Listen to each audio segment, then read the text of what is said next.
kwizihiza umunsi mukuru w'umuryango ku rwego rwa Diyoseze ya Byumba byizihirijwe muri Paruwasi Gatolika ya Mimuri ku cyumweru tariki ya 28 Ukuboza ku nsanganyamatsiko igira iti turangamire Kristo soko y'amizero ubuvandimwe n'amahoro.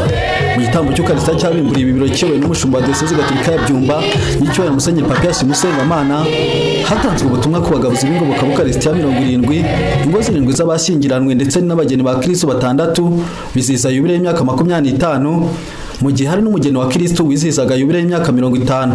Nyiricyubahiro Musenyeri Papias Musengamana yavuze ko umuryango wugarijwe n'ibyoni byinshi bishingiye ku mibereho n'imibanire kandi ko iyo bitameze neza binagira ingaruka zibishingiyeho zirimo n'igwingira mu bana, maze asaba uruhare rwa buri wese mu guhangana n'ibisenya umuryango.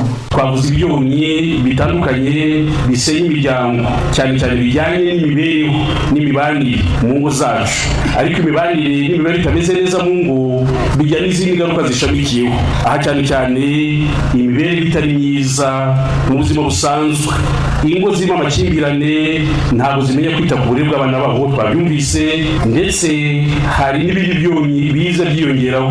Muri kino gihe tuzi ikibazo gikomeye cy'abana bata ishuri, batajya mu ishuri bitewe n'uko mu muryango hari amakimbirane ababyeyi batabitaho, hari ikibazo cy'imirire mibi dusanga mu ngo hirya no hino, ugasanga harimo abana bagwingiye. Turifuza ko kuri uyu munsi wa none n'ibyo bibazo bishamikiyeho tubizirikana, tubwira mwe babyeyi, tubabwira ati mubyeyi w'umukristo garagaza nawe uruhare rwawe mu kurwanya izo ngaruka zituruka ku mibanire itari myiza. Dufatanye tugaragaza uruhare rwacu. Agaruka ku mbuto z'uyu munsi w'umuryango muniye wa mu rwego rwa Diyoseze ya Byumba, Padiri Emilian Ngerageze yavuze ko yubile yabafashije gutegura umuryango no kwivugurura kw'abawugize. Yubile ikaba yaragiye rero idufasha kwitegura bya hafi nk'umuryango kugira ngo ari abana, ari urubyiruko, ari abapfakazi, ari ingo, ari abo bose bibona mu muryango bagira uko bivugurura. Imbuto rero z'ingenzi muri uyu munsi w'umuryango cyane cyane ni ingo zigeze kuri 7 zagize yubile bujuje imyaka 25 babana baba mu budahemuka kandi bubahiriza isezerano ryabo bagiranye mu gushyingirwa. Hakaba rero n'ingo 6 z'abageni ba Kristo. Abageni ba Kristo akaba ari abapfakazi, niko kazina twabahaye muri Diyoseze Gatolika ya Byumba.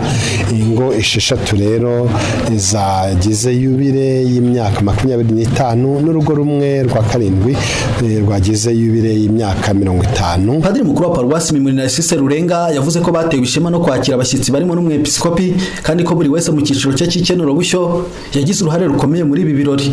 Ishema numva mfite nuko abakristo ba Paruwasi babyitabiriye rwose, buri cyiciro cy'ikenuro bushyo cyabigize ibyacyo ku buryo abantu bose nyine babonaga yuko babyitabiriye kandi bishimiye kuba bari muri ibyo birori by'umunsi mukuru.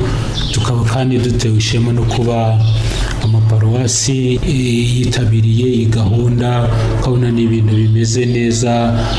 Umwepiskopi rero akaba yaje gukorera ibirori by'umuryango mutagatifu muri paruwasi yacu. Ni ishema rikomeye cyane no kuba noneho buri cyiciro cy'ikenurabushyo cyagize uruhare rufatika, babyumva neza bumva ko bagomba kubigira ibyabo. Couple ya Edgar Lindiro n'Uwizeyimana Kanseri Paruwasi Matimba bahuriza ko kwa komisiyo y'umuryango arabafashije, none kuri ubu bakaba barateye intambwe ikomeye mu muryango wabo. Ni mu gihe kandi Sorina umugeni wa Kristo wa Paruwasi Mimuri avuga ko we n'abagenzi be bishimira izina bahawe.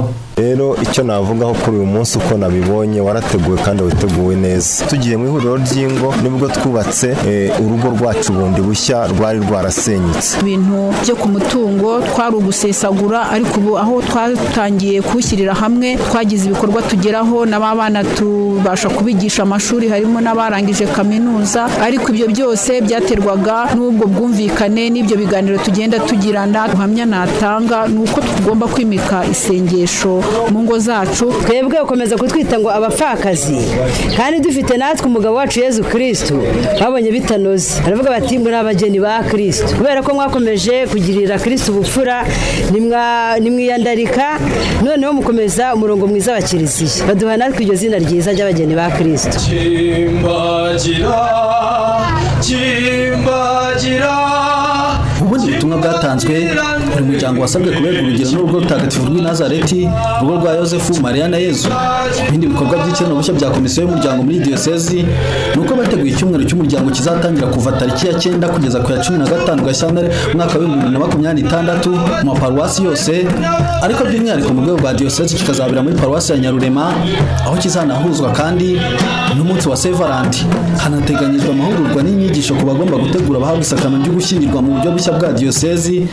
Komisiyo y'umuryango izanigisha ubusugire bw'ingo, inashyiraho abakorerabushake b'iyi serivisi mu maparuwasi yose. Pascal Habineza, Radio Mariya Rwanda, diyosezi ya Byumba, muri paruwasi ya Mimuri.